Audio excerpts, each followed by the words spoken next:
एक बार गांव के दो व्यक्तियों ने शहर जाकर पैसे कमाने का निर्णय लिया। शहर जाकर कुछ महीने इधर उधर छोटा मोटा काम कर दोनों ने कुछ पैसे जमा किए। फिर उन पैसों से अपना अपना व्यवसाय प्रारंभ किया। दोनों का व्यवसाय चल पड़ा। 2 साल में ही दोनों ने अच्छी खासी तरक्की कर ली। व्यवसाय को फलता फूलता देख पहले व्यक्ति ने सोचा कि अब तो मेरे काम चल पड़ा है, अब तो मैं तरक्की की सीढ़ियां चढ़ता चला जाऊंगा।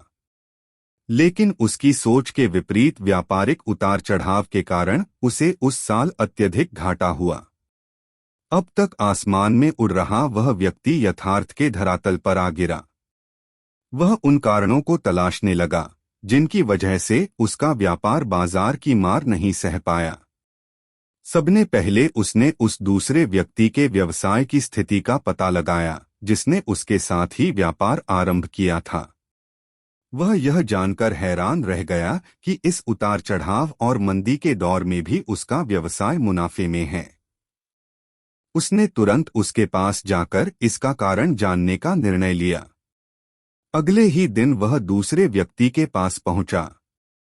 दूसरे व्यक्ति ने उसका खूब आदर सत्कार किया और उसके आने का कारण पूछा। तब पहला व्यक्ति बोला, दोस्त, इस वर्ष मेरा व्यवसाय बाजार की मार नहीं झेल पाया, बहुत घाटा झेलना पड़ा। तुम भी तो इसी व्यवसाय में हो, तुमने ऐसा क्या किया कि इस उतार चढ़ाव के दौर में भी तुमने मुनाफा कमाया? यह बात सुन दूसरा व्यक्ति बोला, भाई, मैं तो बस सीखता जा रहा हूं, अपनी गलती से भी और साथ ही दूसरों की गलतियों से भी जो समस्या सामने आती है उसमें से भी सीख लेता हूं। इसलिए जब दोबारा वैसी समस्या सामने आती है तो उसका सामना अच्छे से कर पाता हूं और उसके कारण मुझे नुकसान नहीं उठाना पड़ता।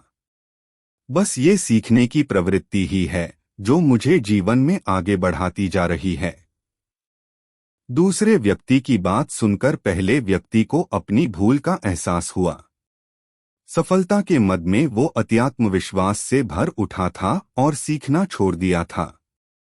वह यह प्रण कर वापस लौटा कि कभी सीखना नहीं छोड़ेगा। उसके बाद उसने कभी पीछे मुड़कर नहीं देखा और तरक्की की सीढ़ियां चढ़ता चला गया। सीख। दोस्तों, जीवन में कामयाब होना है तो इसे पाठशाला मान हर पल सीखते रहिए। यहाँ नित नए परिवर्तन और नए विकास होते रहते हैं। यदि हम स्वयं को सर्वज्ञता समझने की भूल करेंगे तो जीवन की दौड़ में पिछड़ जाएंगे, क्योंकि इस दौड़ में जीतता वही है जो लगातार दौड़ता रहता है। जिसे दौड़ना छोड़ दिया उसकी हार निश्चित है। इसलिए सीखने की ललक खुद में बनाए रखें, फिर कोई बदलाव, कोई उतार चढ़ाव आपको आगे बढ़ने से नहीं रोक सकता।